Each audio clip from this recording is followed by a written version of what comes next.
수 없도다. 내가 매일 십자가 앞에 더 가까이 가오니 구세주의 흘린 법의 피로써 나를 정케 하소서. 아멘. 저희 묵상합 오늘 전해지는 말씀이 우리의 능력이 되어달라고, 은혜가 되어달라고 저희 묵상을 준비하겠습니다. 또 예배 중에 또 온전한 예배를 드리기 위해서 핸드폰이나 그 밖에 방해가 되는 것들을 좀 꺼주시고 또 놓아주시면 좀 감사하겠습니다.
하나님 감사합니다. 저를 사랑하셔서 우리에게 아름다운 믿음 허락하시고 주님 앞에 나오 예배드릴수록 인도하신 하나님, 저들의 예배를 기뻐 받아 주옵소서. 온전히 하나님께 영광이 예배가 되게 주옵소서. 예수님의 이름으로 기도했습니다. 아멘. 다 같이 일어나셔서 찬송가 36장 주님 찬양합니다.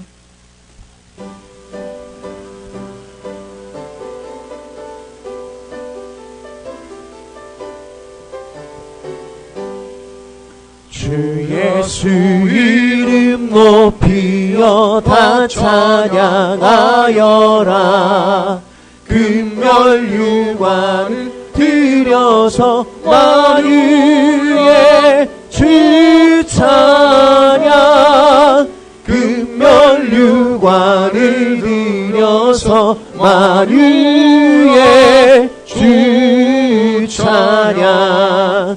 주 예수 당한 고난을 못 잊을 죄이나 내 귀한 몸에 바쳐서 마려야 주 찬양. 내 귀한 몸에 바쳐서 만유의 주 찬양. 이 지구 위에 거하는 온 세상 사람들 그 크신 위엄 높여서 만유의 주 찬양. 그 크신 위엄 높여서 만유의 주 찬양. 주 믿는 성도다 함께 주 앞에 엎드려 무궁한 노래 불러서 만유의 주 찬양. 무궁한 노래 불러서 만유의 주 찬양.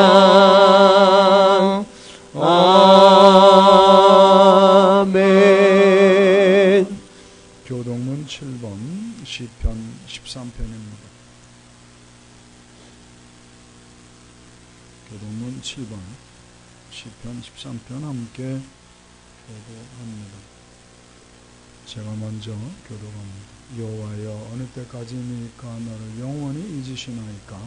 주여 그를 나에게서 어느 때까지 숨기시겠나이까. 나의 영혼이 번민하고 정일토록 마음에 근심하기를 어느 때까지 하오며 내 원수가 나를 치며 자랑하기를 어느 때까지 하리이까. 여호와의 하나님이여 나를 생각하사 응답하시고 나의 눈을 밝히소서. 두렵건대 내가 사망의 잠을 잘까 하오며 두렵건대 나의 원수가 이르기를 내가 그를 이겼다 할까 하오며 내가 흔들릴 때에 나의 대적들이 기뻐할까 하나이다. 나는 오직 주의 사랑을 의지하여 싸우니 나의 마음은 주의 구원을 기뻐하리이다. 내가 여호와를 찬송하리니 이는 주께서 내게 은덕을 베푸심이로라. 아멘. 사도신경으로 우리들의 신앙을 고백합니다. 나는 전능하신 아버지 하나님 천지의 창조주를 믿습니다. 나는 그의 유일하신 아들 우리 주 예수 그리스도를 믿습니다. 그는 성령으로 잉태되어 동정녀 마리아에게서 나시고 본디오 빌라도에게 권을 받아 십자가 못 박혀 죽으시고 장세지 사흘 만에 죽은 자 가운데서 다시 살아나셨으며 하늘로 오르시어 전능하신 아버지 하나님 우편에 앉아 계시되 거기로부터 살아있는 자와 죽은 자를 심판하러 오십니다. 나는 성령을 믿으며 거룩한 공 성들이 죄를 용서받는 것과 몸의 복 영생을 믿습니다. 아멘. 앉으셔서 하나님 앞에 오늘 드려질 예배를 위해서 마음과 뜻과 정성을 다해 드린 예배가 되게 달라고 주님 앞에 간절히 기도하신 후에 대표로 김군 입사님 기도합니다. 다 같이 조그만 목소리로 그러면 간절하게 주여를 외치고 예배에서 기도합니다. 주여 하나님 사랑하셔서 이 구정을 주님의 은혜 가운데 편하게 하시고 주님 앞에 예배하시니 온전한 삶을 들어주는 주님의 시험을 지키고 있습니다. 마음이 아프고 있습니다. 헬기도 있었습니다. 배움도 있었습니다. 불편도 있었습니다. 이것을 정죄로 비난하기도 했습니다. 주님의 뜻 말씀대로 살자.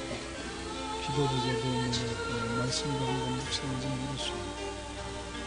그래도 주님의 사랑한다는 말씀을 가지고 싸우시고 이 시간만큼으로 예배 집중하는 경험을 가지고 세상마다 저도 큰 방법으로 주님께서 역사하게 되시고 주님의 의원님과 그런 일을 도와주옵소서.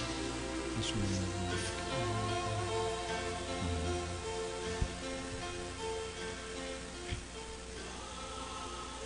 존귀와 영광을 받으시기에 합당하신 하나님 아버지 은혜를 감사를 드립니다. 아멘. 지난 한 주간도 우리 동선의 지체들 세상 속에서 실족하지 않도록 지켜주시고 주님. 다시금 한 자리에 모으셔서 예배를 드리게 하시니 감사를 드립니다. 아멘. 지난 주간은 우리 민족 최대의 명절을 맞아 흩어졌던 가족들과 다시 만나는 기쁨과 동기간의 정을 느끼고 돌아왔습니다. 주님.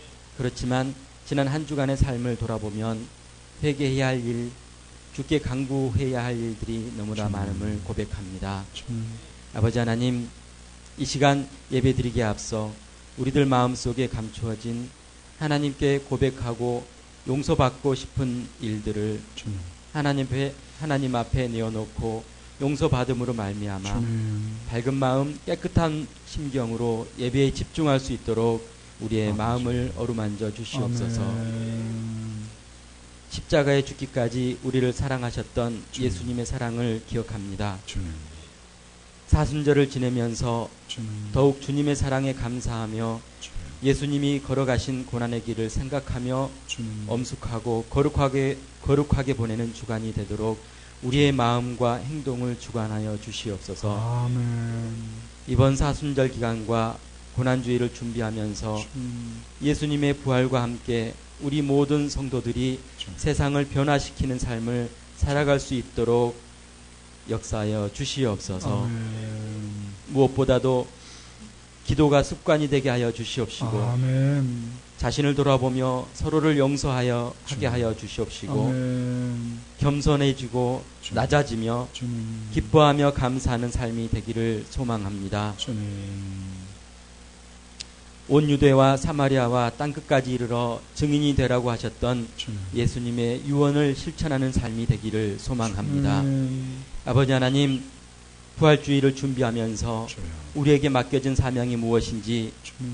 기도하며 생각할 수 있도록 우리 모든 성도들 한 사람 한 사람 붙들어 주시옵소서. 아멘. 그리하여서 그 기도의 응답으로 말미암아 주님. 우리가 그동안 소홀히 했던 우리 주변의 모든 믿지 않는 영혼들을 주여. 손을 붙들고 예배당으로 향할 수 있는 그런 행동하는 믿음을 허락하여 주시옵소서. 아멘. 그리하여서 하나님 아버지, 돌아오는 부활주일에는 주님. 예수님의 부활을 우리가 축하하는 것처럼 주님. 죽을 수밖에 없었던 영혼을 다시 삶으로 영생으로 옮길 수 있는 그러한 삶이 될 수 있도록 하나님 도와주시옵소서. 아멘. 우리 교회가 하나님의 뜻에 합당한 사역을 할 수 있도록 주님. 긍휼을 베풀어 주시옵소서. 아멘. 또한 지역사회에 인정받는 교회가 되게 하시며 아멘. 늘 믿음의 진보가 나타나게 하여 주시옵소서. 아멘. 어려운 환경 속에서도 서로를 섬기며 주님. 사랑하며 주님. 하나님을 의지하여 목사님과 더불어 주님. 좁은 길, 바른 길, 주님이 원하시는 길을 주님. 걸어가게 하여 주시옵소서. 아멘. 이러한 아름다운 교회를 섬기는 모든 손길 위에 하나님의 크신 은혜를 내려 주님. 주시옵소서. 아멘. 말씀을 전하시는 목사님을 붙들어 주셔서 주님. 사람의 말이 아니라 하나님의 말씀이 선포되게 하여 주시옵시고 아멘. 말씀을 받는 우리들에게 성령의 치유와 주님. 한 주간 삶을 지탱할 수 있는 힘이 되게 하여 주시옵소서. 아멘. 믿음으로 드리는 성가대 찬양을 허망하여 주시옵시고 주님. 영광 받아 주시옵소서. 아멘. 예배의 처음과 끝을 주님께 의탁하오며 주님. 거룩하신 예수님 이름으로 기도드렸습니다. 아멘.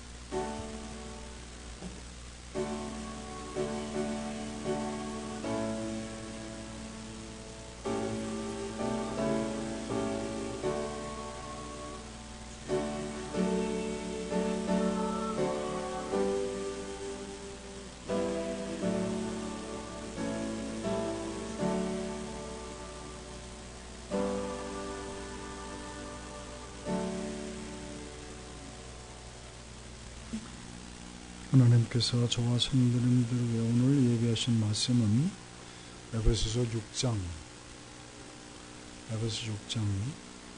10절로 13절까지입니다. 에베소서 6장 제 페이지로는 316쪽입니다. 에베소 6장 10절로 13절까지 짧기 때문에 우리 함께 합독하도록 하겠습니다. 함께 합독합니다. 시작.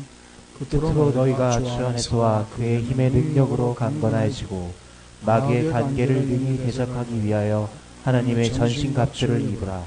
우리의 씨름은 혈과 육을 상대하는 것이 아니요 통치자들과 권세들과 이 어둠의 세상 주관자들과 하늘에 있는 악의 영들을 상대함이라. 그러므로 하나님의 전신갑주를 취하라. 이는 악한 날에 너희가 능히 대적하고 모든 일을 행한 후에 서기 위함이라. 아멘. 가브리엘 찬양단 주님 찬양드립니다.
하나님께 영광 박수 돌리겠습니다.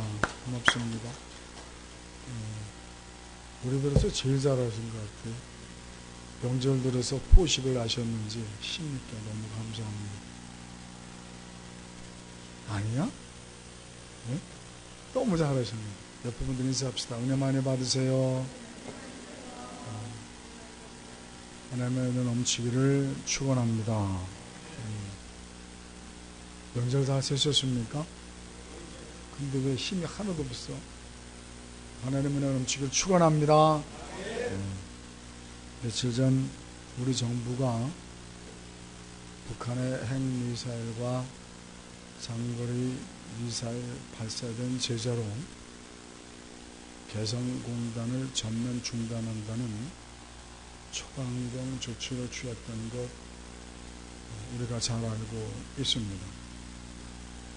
어떤 분들은 이러다가 정말 큰일이 나는 것은 아니냐라며 염려하기도 하는 분이 계시지만 그럴 가능성은 거의 불가능하다고 봐야 될 것입니다. 어쨌거나 이런 일로 인해서 전쟁 운운한다는 것 자체가 씁쓸한 마음이 들기도 합니다. 어느 글에선가 읽은 기억이 있습니다. 몇 년 전 미국 시사주간지 타임즈에서 그런 내용을 게재한 적이 있다고 그래요. 인류 역사는 오래되었지만 인류 역사를 글로 기록으로 남기게 된 시기는 약 5,500년이 조금 더 된다고 합니다. 5,500년 전부터 인류 역사를 기록한 거죠. 그런데 이렇게 인류 역사가 500년 정도 기록을 남기는 중에 약 14,500번 이상 전쟁이 있어 왔다고 합니다. 그러니까 5,500년 동안 14,500번 정도라면 1년에 2번 정도 지구상 어디에선가는 항상 전쟁이 있어 왔다는 것을 의미합니다. 전쟁의 명분은 무엇이냐? 정의와 평화를 이루기 위해서 그들이 전쟁을 할 수밖에 없었다라는 명분을 갖고 있죠. 이러한 정의와 평화라는 이름으로 사실 우리가 아는 것처럼 수많은 무고한 희생자들이 있었음을 우리는 잘 압니다. 부모를 잃은 슬픔, 자식을 잃고 절규하는 부모의 그 피 맺힌 그 부르짖음, 울부짖음, 그런가 하면 팔다리를 잃고 평생을 힘들게 살아가야 하는 장애인들의 고통도 있습니다. 또 그런가 하면 이런 전쟁의 심각한 휴증으로 인해서 수많은 사람들이 눈물과 한숨으로 보내고 있음을 우리는 잘 압니다. 그런데 이런 전쟁 말고도 태초부터 지금 이 순간까지 벌어지고 있는 보이지 않는 전쟁이 또 있습니다. 이름하여 영적 전쟁입니다. 세상의 전쟁은 정의와 평화라는 빌미로 전쟁을 일으키지만 진정한 평화 정의 이름으로 치루어지는 전쟁은 영적 전쟁밖에 없습니다. 이 영적 전쟁에 승리해야만 진정한 평화를 누리며 진정한 행복을 누리게 됩니다. 이 영적 전쟁을 승리로 이끌기 위해서 하나님께서는 저와 성도님들을 위해 하늘에서 총사령관을 보내주셨습니다. 그분이 누구십니까? 주 예수 그리스도. 그리고 우리는 총사령관 대신 예수님의 좋은 병사가 되어서 영적 전쟁을 치르고 있습니다. 오늘 본문을 보면 하나님께서 우리에게 이렇게 가르칩니다. 너희들의 씨름은, 너희들의 전쟁은 혈과 육을 가진 인간과의 전쟁이 아니라 하늘과 공중 권세 잡은 어둠의 세력들과의 전쟁이다 라고 가르치고 있습니다. 그러면 우리들은 영적 전쟁에서 승리를 해야 되는데, 그렇다면 영적 전쟁에 벌어지고 있는 전쟁터, 전장은 어디인가? 어디에서 그런 전쟁이 벌어지고 있는가? 오늘 말씀을 통해서 영적 전쟁이 벌어지는 곳이 어딘가를 우리가 바로 깨닫고 그곳에서 항상 승리함으로 우리가 평화를 쟁취하고 우리 마음의 천국을 누리며 살아갈 수 있기를 주님의 이름으로 축원합니다. 그래서 오늘 본문의 제목을 좀 거칠긴 하지만 따라해 봅시다. 싸워 이깁시다. 싸워 이깁시다. 다시 한번 싸워 이깁시다. 싸워 이깁시다. 사랑하는 성도님들, 우리 영적 전쟁이 어디에서 치루어지고 있는지 바로 깨닫고 그곳에서 항상 승리함으로 천국을 세워갈 수 있기를 주님의 이름으로 축원합니다. 그러면 영적 전쟁이 벌어지는 곳은 어디입니까? 제일 먼저 우리가 명심해야 할 곳은 우리 마음에서 전쟁이 이루어지고 있다는 사실이죠. 따라합시다. 마음의 천국을 위해 싸우자. 마음의 천국을 위해 싸우자. 누가복음 17장 21절입니다. 누가복음 17장 21절. 함께 누가복음 17장 21절.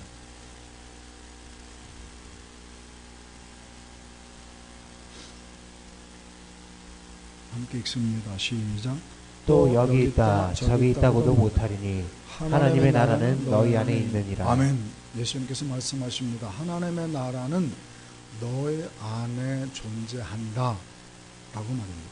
그러면 하나님의 나라가 우리 안에 존재한다는 의미가 뭡니까? 우리 마음속에 천국을 이루고 살아라 그 말이죠.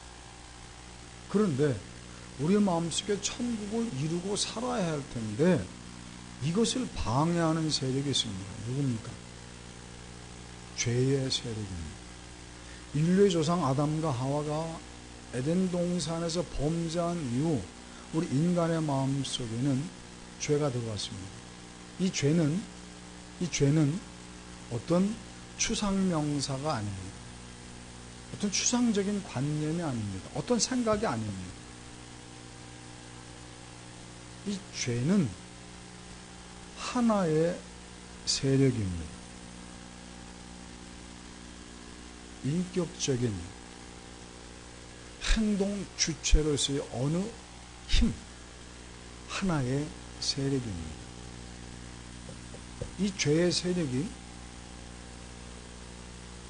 우리 안에 천국을 이루지 못하도록 방해합니다. 이 죄의 세력이 우리 마음속에 천국을 이루어야 할 텐데 오히려 지옥으로 만들어갑니다. 이 죄의 세력이 어떻게 우리의 마음속을 지옥으로 만들어갑니까? 시기와 질투와 증오심을 조장합니다. 생각해 보세요. 증오심, 질투로 가득 찼는데 내 마음에 천국일 수 있습니까? 지옥입니다. 우리 마음속에 죄의 세력들이 원망과 불평으로 투덜대게 만듭니다. 원망과 불평에 투덜대는데 내 마음에 천국일 수 있습니까? 지옥입니다. 죄의 세력에 나로 하여금 자꾸 이웃을 험담하게 만들고 거짓말하게 만들고 내 욕망에 집착하면서 죄를 짓게 만들고 나를 파멸로 이끌어갑니다. 지옥이죠. 내 마음. 이처럼 죄의 세력들은 내 마음에 천국을 세우지 못하고 지옥에 되도록 나를 충동질합니다. 우리를 불쌍히 여기신 하나님께서 그렇기 때문에 이 죄의 세력을 맞싸워 승리할 수 있도록 하나님께서는 우리에게 제도적 장치를 마련해 주셨습니다. 그게 뭡니까? 에베소서 3장 16절이 그 해답입니다. 에베소 3장 16절 함께 읽어보겠습니다. 바로 옆에 3장 16절 읽습니다. 시작. 그의 영광의 풍성함을 따라 그의 성령으로 말미암아 너희 속사람을 능력으로 강건하게 하시오며. 성령으로 말미암아 너희 속사람을 능력으로 강건케 하신다. 우리가 너무나 잘 아는 것처럼 예수님을 믿어 하나님의 자녀된 자들에게는 하나님이 놀라운 선물을 주셨는데 그것이 무엇이다? 성령님. 하나님의 자녀된 자들은 성령님이 거주하고 있습니다. 왜요? 여러 가지로 설명할 수 있습니다만 그러나 오늘 본문에 맞춰서 말씀을 드린다면 본문 말씀처럼 성령으로 말미암아 우리의 속사람을 강건케 해서 죄의 세력들을 물리치고 그래서 내 마음에 천국을 이룰 수 있도록 하시기 위해서 속사람을 능력으로 강건케 하신다. 무엇을 통해? 성령으로 말미암아. 그러니까 성령으로 말미암아 그 말은 성령 충만을 통해 그 말이죠. 성령 충만을 통해 속사람이 능력으로 강건케 된다는 겁니다. 그럼 속사람이 능력으로 강건해진다는 것이 어떤 의미입니까? 예를 들어서 우리 속사람, 우리 마음 중에 사랑이 있죠. 사랑. 우리 마음속에 하나님의 사랑이 강해져서 나를 괴롭히고 나를 아프게 하는 자들을 사랑으로 넉넉히 용서하고 넉넉히 품을 수 있도록 힘을 주신다. 사랑의 힘, 속사람에 강해지는 모습이죠. 속사람에 강해지면 성령의 능력으로 말미암아 속사람에 강해지게 되면 우리는 원망과 불평이 그만큼 줄어들게 되면서 줄어드는 것만큼 오히려 감사하는 마음이 커지죠. 그러면서 내 마음이 넉넉해지죠. 그러면서 내 마음에 여유가 생기고 내 마음이 풍성해집니다. 그게 속사람에 강해지는 모습이죠. 염려 근심이 많았지만 그러나 내가 성령의 능력으로 말미암아 속사람에 강해지면 염려 근심은 그만큼 줄어들고 그만큼 내 마음속에 평강이 찾아오죠. 그만큼 속이 강해지죠. 그 모습이 무엇이다? 그 모습이 바로 성령으로 말미암아 속사람에 강해진 모습. 그 모습이 바로 천국의 마음이다. 여유가 있고 너그러워지고 마음이 풍성해지는 모습. 발명왕 에디슨을 잘 아실 것입니다. 에디슨의 취미는 정원 가꾸기였다고 그래요. 어느 날 이 에디슨이 아침에 일어나서 정원에 나가보았더니 깜짝 놀랍니다. 정원이 엉망에 되어 있습니다. 밤새 꽃도둑이 들어와서 겁이 나서 그랬겠지만 황급히 꽃을 꺾어 가다 보니까 줄기도 망가지고 심지어 뿌리까지만에 상해 있더랍니다. 우리 성도님들이 그 상황 속에서 에디슨이라면 어떻게 행동하겠습니까? 노발대발하겠죠. 그죠? 어떤 XX 같은 노예 미움이 어떤 여의 니음이 이 시베리아에서 살 놈들이 그러면서 노발대발할 텐데 에디슨은 크리스찬 아닙니까? 허허 너털 웃음을 놓더니 그 정원 입구 잘 보이는 곳에다가 가위 하나를 걸어놓고 메모지를 작성했더랍니다. 그 메모지는 이렇게 적혀있는 겁니다. 꽃도둑님, 다음부터 꽃을 가져가실 때는 가위를 사용하십시오. 그렇게 메모를 적어놨는데 며칠 후에 아침에 에디슨이 나가 보았더니 자기가 써놓은 메모지 옆에 또 다른 메모지가 하나 걸려있더랍니다. 거기에는 이렇게 적혀 있었다고 합니다. 꽃도둑으로부터 오신입니다. 꽃주인님, 가위가 잘 안 되네요. 갈아놓으십시오. 참 여유 있는 자들 아닙니까? 우리가 속사람으로 능력이 강건해지게 되면 성령으로 말미암아 속사람이 강건해지게 되면 에디슨처럼 어떠한 상황 속에서도 내 마음을 지옥으로 만들지 않고 노발대버리면 내 마음은 지옥이죠. 여유 있게 내 마음의 천국을 빼앗기지 않는다면 그럼 우리들은 항상 말씀과 기도로 성령에 충만해서 여유 있는 생활 내 마음에 평강이 있는데 조금 무슨 일이 있다고 내가 거기에 다들 동동 구르지 않게 되지 않느냐고. 사는 성도들, 성령 충만 통해 속사람이 강건해지길 주님의 이름으로 축원합니다. 그런데 우리가 말씀과 기도로 성령에 충만해야 되지만 그러나 한 가지 명심할 사실이 있다. 이 성령 충만을 위해서는 한 가지 주의점이 있다. 뭡니까? 죄에 대해서 경계해야 된다. 죄에 대해서. 히브리서 12장 4절입니다.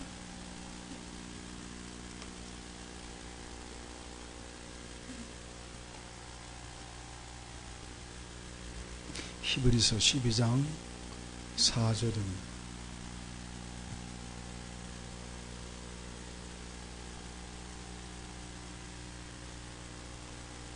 같이 읽습니다. 시작. 너희가 죄와 싸우되 아직 피 흘리기까지는 대항하지 하나님께서 아니하고 말씀하십니다. 죄와 싸우되 어느 정도로 싸워라? 피 흘리기까지 싸워라. 피 흘리기까지 싸워라. 그 말이 무슨 의미입니까? 우리는 죄를 경계하되 어느 정도? 죄에 대해서는 이를 갈 수 있어야 합니다. 죄에 대해서는 치를 떨 수 있어야 한다는 거죠. 아무리 사소한 죄라 할지라도 내가 그 죄를 지었으면 가슴을 치고 울 수 있는 그런 믿음이 필요하다. 왜? 죄가 나를 망치기 때문에. 열흘 전이죠. 우리 성도님들도 매스컴을 통해서 그 소식을 다 알고 있을 겁니다. 서독 유학 출신으로 신학대 교수면서 부천에서 한 교회를 담임하고 있는 40대 목사님이 13살 된 자기 딸 여중생을 살해하고 1년 가까이 방에 백골 상태로 방치했다가 체포된 사건이 있었습니다. 다 아시죠? 아실 겁니다. 어찌 그럴 수 있을까? 어찌 그럴 수 있을까? 가뜩이나 기독교가 지금 손가락질 받고 있는데 다시 한번 또 기독교가 정말 비난의 대상이 되겠고 하나님의 영광이 또 여지없이 무너지겠구나 생각하니까 목사 한 사람 모습 너무 마음이 아픕니다. 그런데 저는 그 뉴스를 접하면서 하나님께서 주시는 또 다른 메시지가 있었습니다.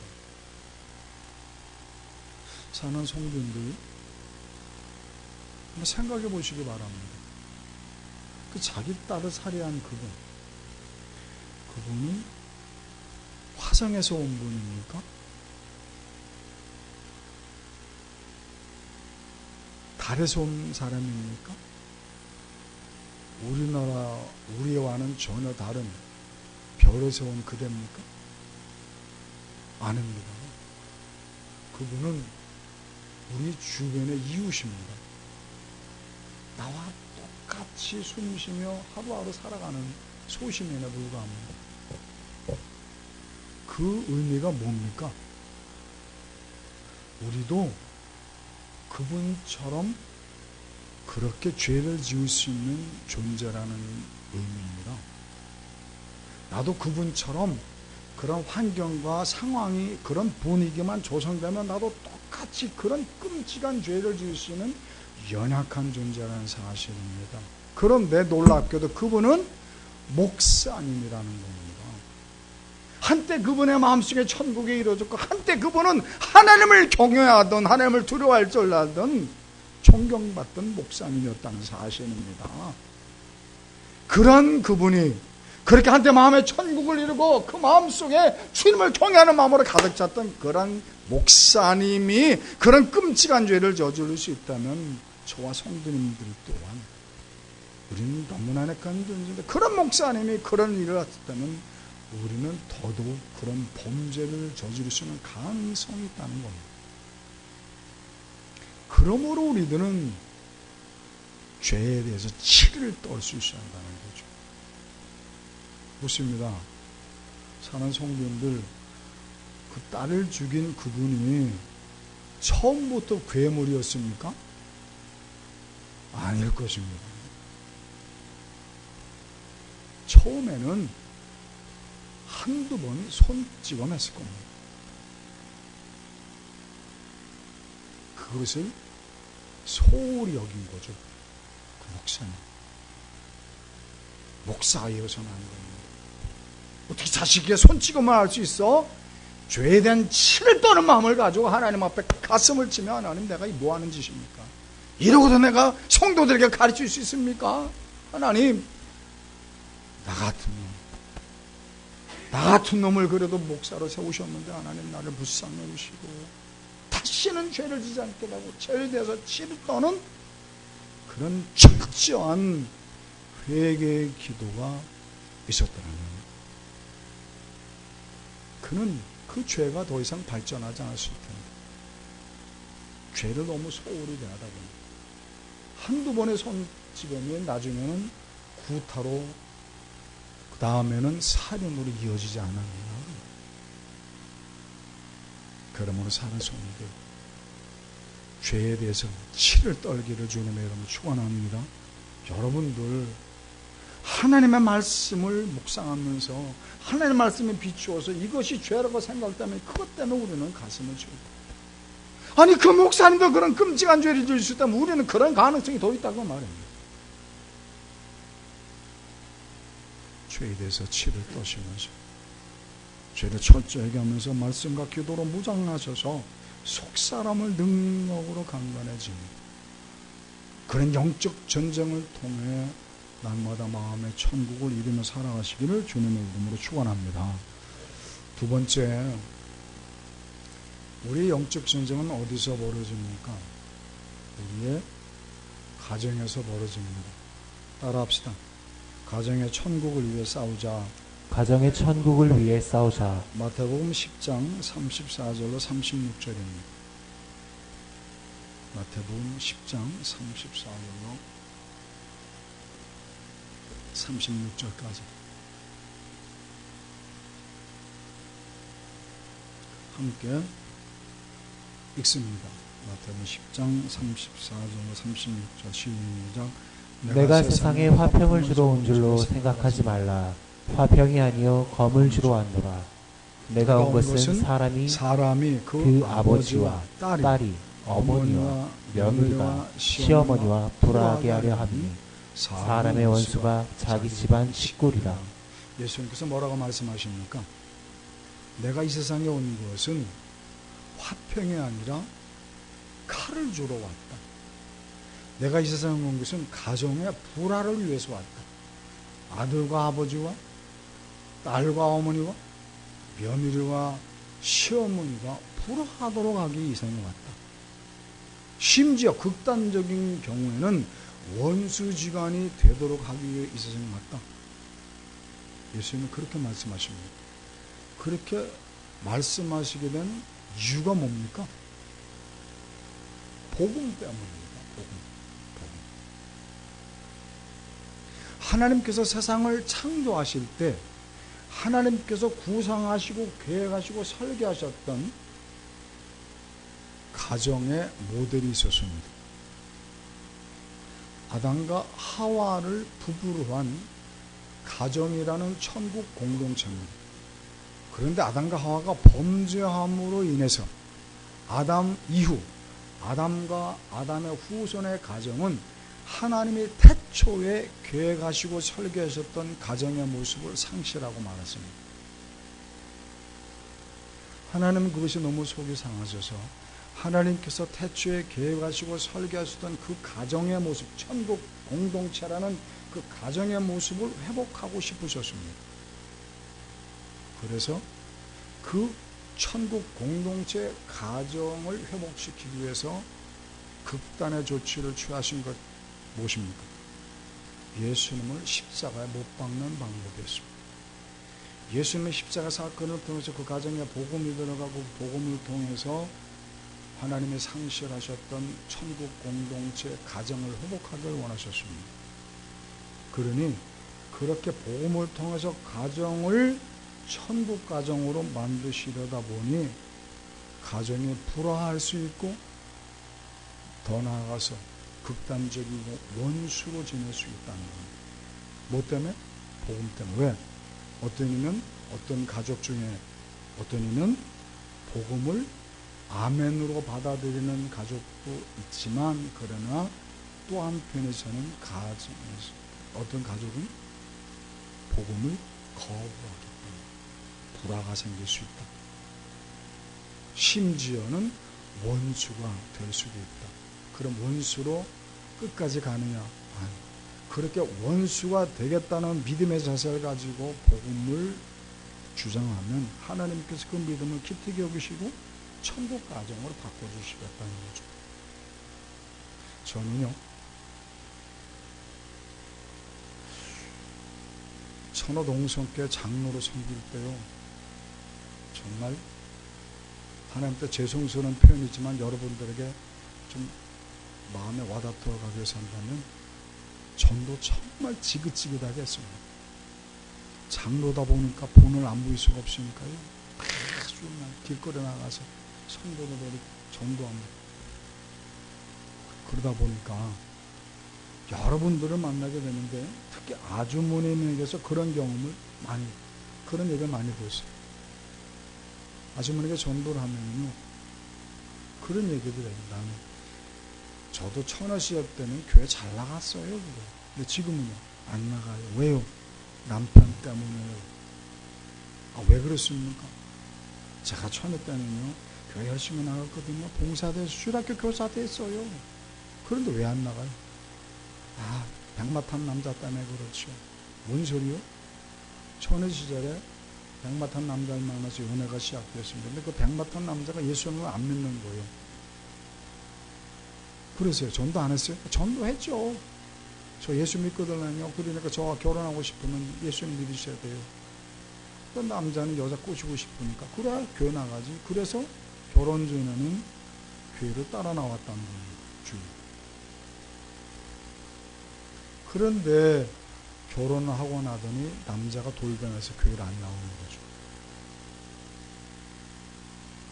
자기만 안 나오는 정도가 아니라 자기는 주일마다 놀러 다니고 싶은데 아내가 교회 가니까 싫은 거예요. 티격태격 싸우죠. 싸우다 보니까 아내가 믿음이 부족하니까 남편하고 싸우기 싫고 가정 깨지겠다 싶어서 안 나오더라고요. 그러다 보니 신앙을 버렸다는 거예요.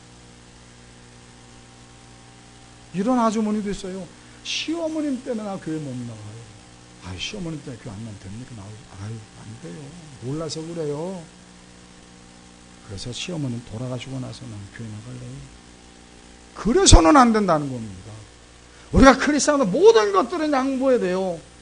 그렇지만 복음만큼은 양보는 불화하고 원수지간이 될 정도로 그렇게 복음을 전한다는 사실입니다.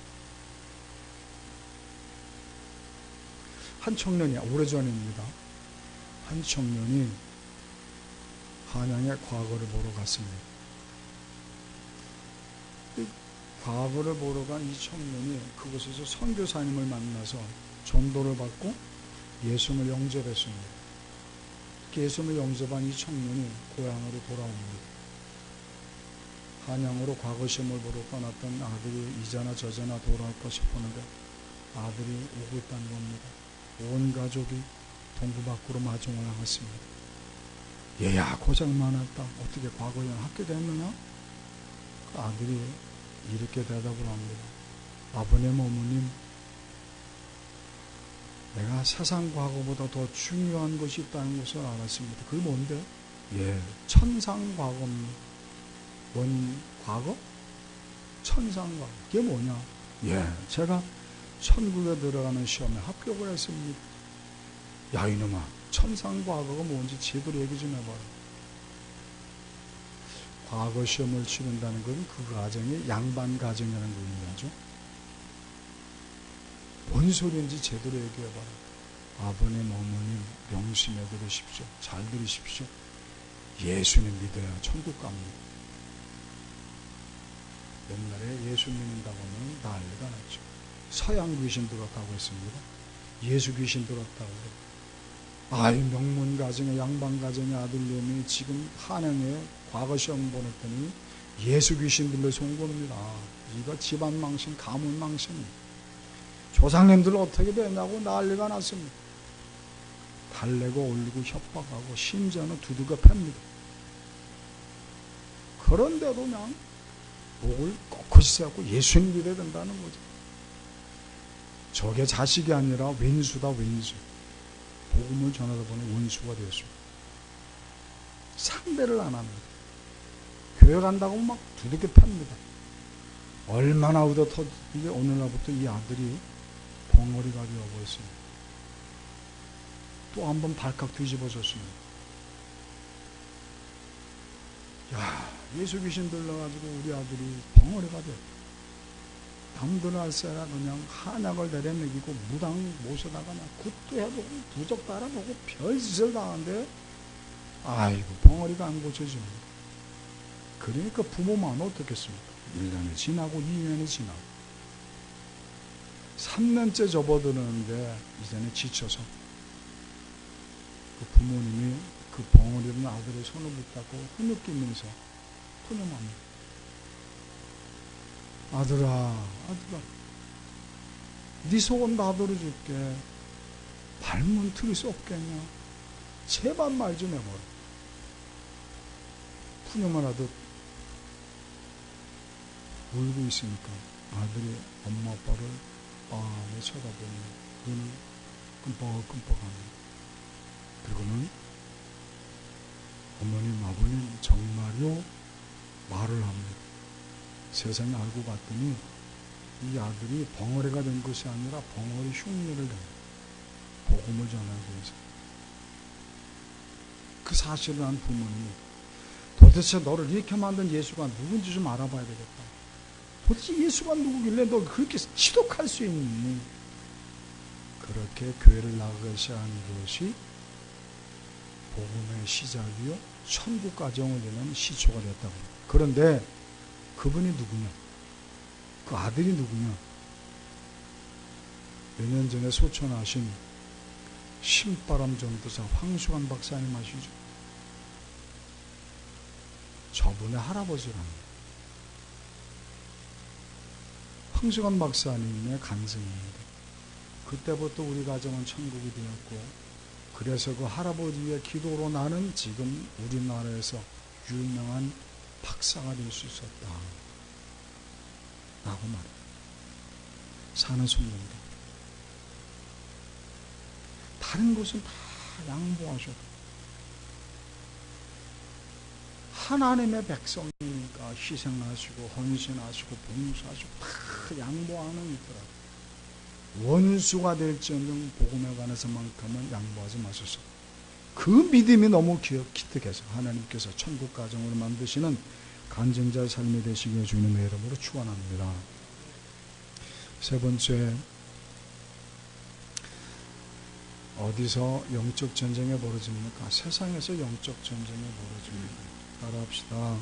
세상의 천국을 위해 싸우자. 세상의 천국을 위해 싸우자. 마가복음 16장 15절입니다. 마가복음 16장 15절.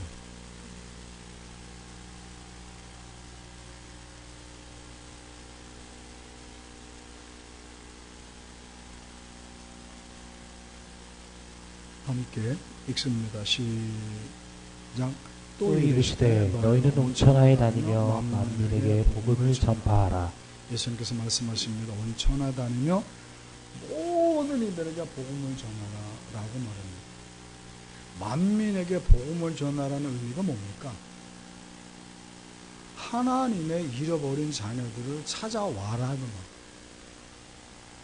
죄의 노예, 세상의 노예, 어둠의 세력들의 노예로 살아가는 하나님의 잃어버린 자녀들을 찾아와라. 그게 뭐요? 복음을 전하라는 겁니다. 어느 신학자의 표현대로 이 세상은 지금 반란군에 의해 장악되어 있습니다. 어떤 반란군?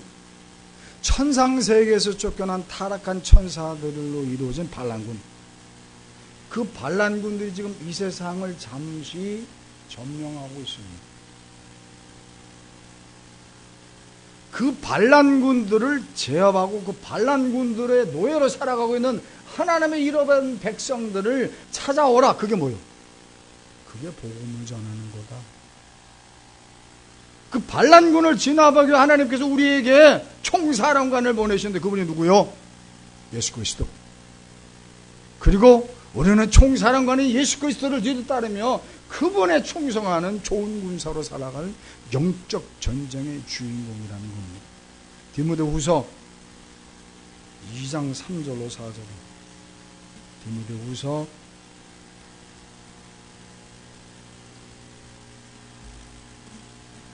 2장 3절로 4절.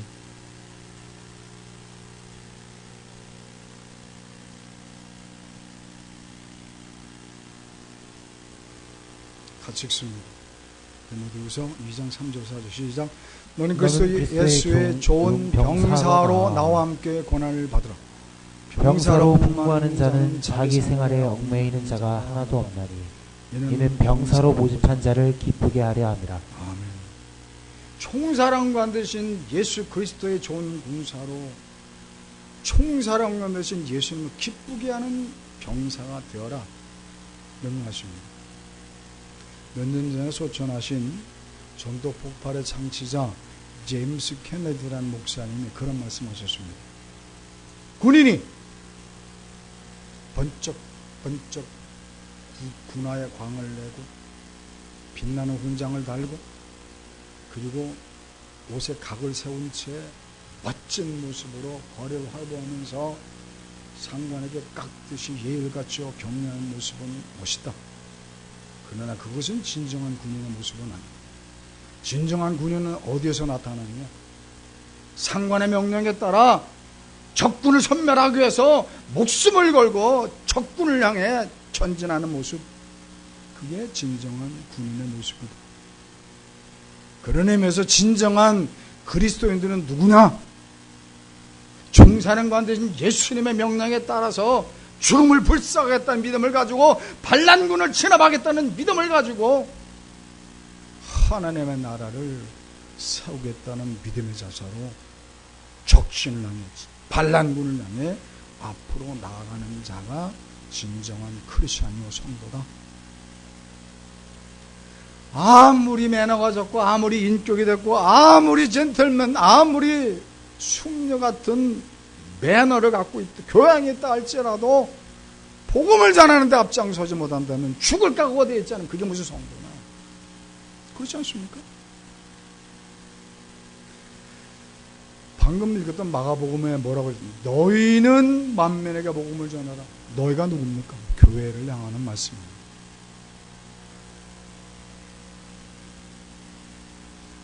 사랑하는 성도님들, 우리가 예수의 좋은 군사로 세상을 잠시 정령하고 있는 반란군들을 진압하기 위해서 죽음을 각오하고 복음을 전할 수 있기를 주님의 이름으로 축원합니다. 며칠 전에 제가 우리 사모와 좀 다퉜습니다. 정확히 표현하면 우리 사모를 좀 심하게 나무란 적이 있습니다. 우리 김건 입사가 대표기도를 하면서 기특하게도 사순절 언급하셨는데 우리는 지금 부활절을 준비하는 사순절 중에 있습니다. 지난주 수요일부터 사순절이 시작되었습니다. 근데 우리 사모가 며칠 전에 저에게 그래요. 목사님, 이번 부활절에는 조용히 행사를 치렀으면 좋겠어요. 무슨 소리입니까? 우리 성도님들 많이 부담스러워하는데 총동원 주일, 새신자 초청잔치는 생략하고 조용히 행사를 치렀으면 좋겠어요. 그럽니다. 우리 사모의 마음을 이해합니다. 사모가 얼마나 안타까운지 압니다. 우리 사모가 그래요. 우리 성도님들 전도의 훈련도 아직 채 갖춰지지도 못했고 또 성도들 한 사람 한 사람 물어보면 전도 대상자도 별로 없는데 부활절에 추수감사절에 총동원주의다 새신자 초청잔치다 하면 가뜩이나 직장생활 힘들어 죽겠는데 그것까지 부담스러워서 너무 스트레스를 받으니 목사님 이번에는 그저 조용히 행사를 치르면 안 될까요? 어떻게 생각하십니까? 결코 그럴 수 없다는 거죠. 교회가 뭡니까?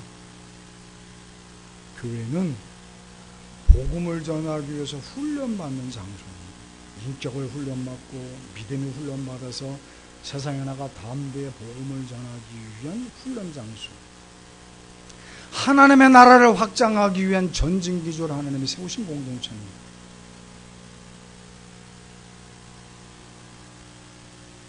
그러니 교회는 매주 전도가 이루어져야만 합니다. 그렇지만 우리 사모가 지적했던 것처럼 전도 훈련도 안 돼 있고 전도 대상자가 없고 또 직장 상황이 너무 바쁩니다.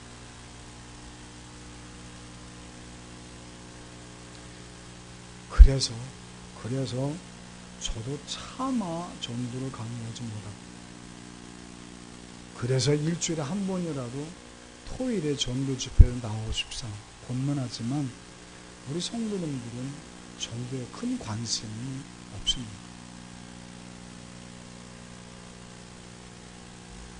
그것이 너무 죄송스러워서 그렇다면 하나님도 죄송스러워서 그러면 뭐 매주 전도는 못하더라도 그래도 1년에 2번 부활절과 추수감사절에는 그나마도 우리가 그런 행사를 통해서 하나님 앞에 죄송스러운 마음을 우리가 보여드려야 되지 않느냐.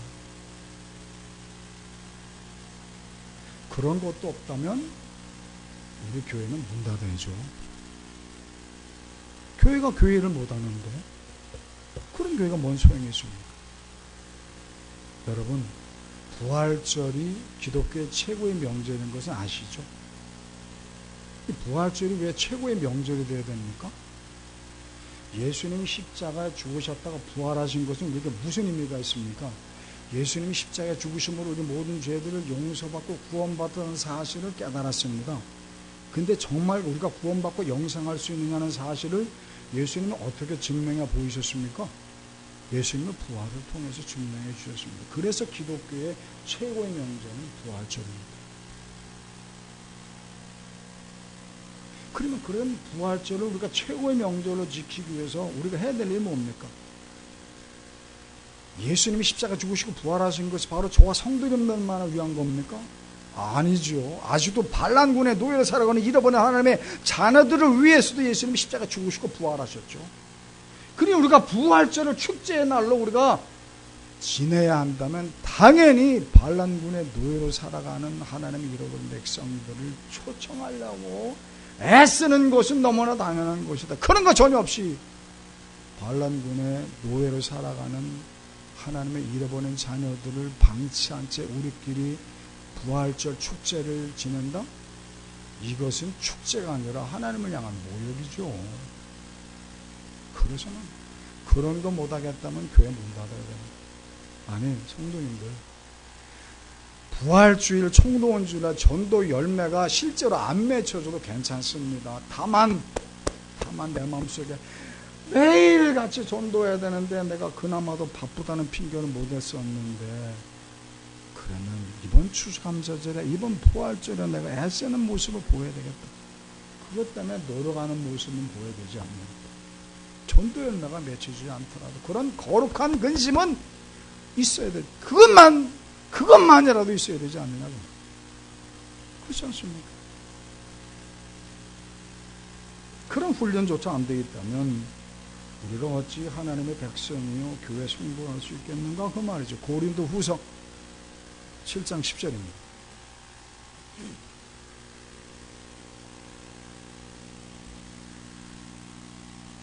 고린도후서 7장 10절.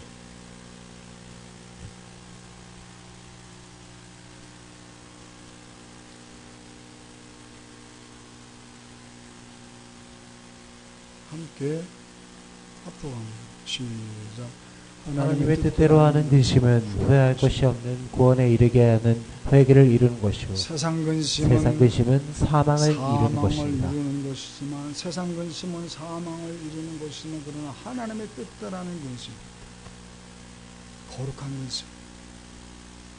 내가 평상시에 전도를 못했는데 그나마도 내가 전도할 수 있는 기회를 주시기 위해서 부활주를 주셨고 행사를 주셨고 추수감사입니다.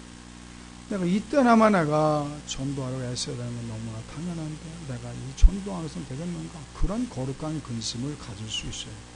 그게 바로 성도의 모습이잖아요.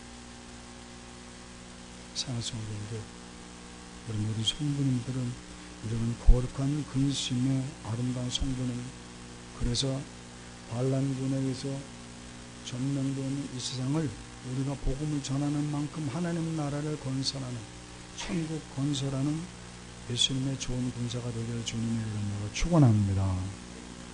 말씀을 정리하십시다. 우리의 영적 전쟁터는 첫 번째는 마음이에요. 내 마음에 천국을 이루시기 위해서 속사람의 능력으로 강건하게 축원합니다.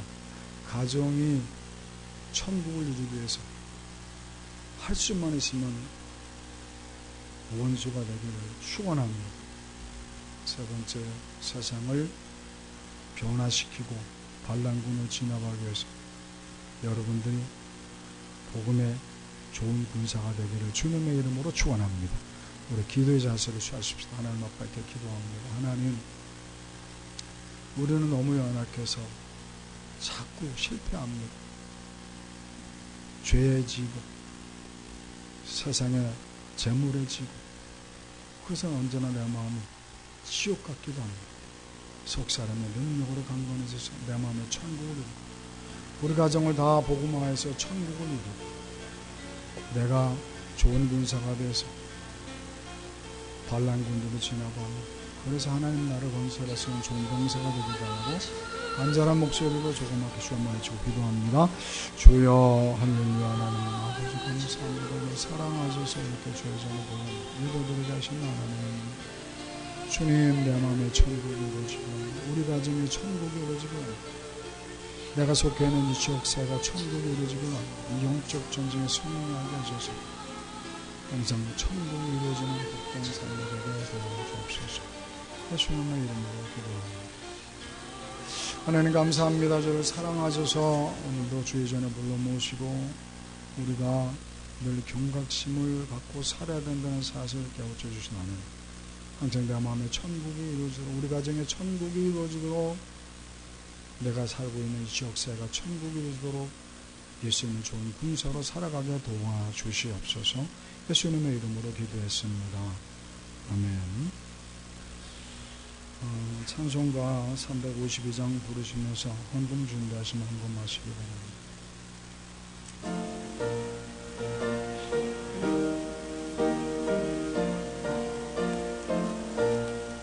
십자가 군병들아 주위에 일어나, 기 들고 앞서 나가 담대히 싸우라.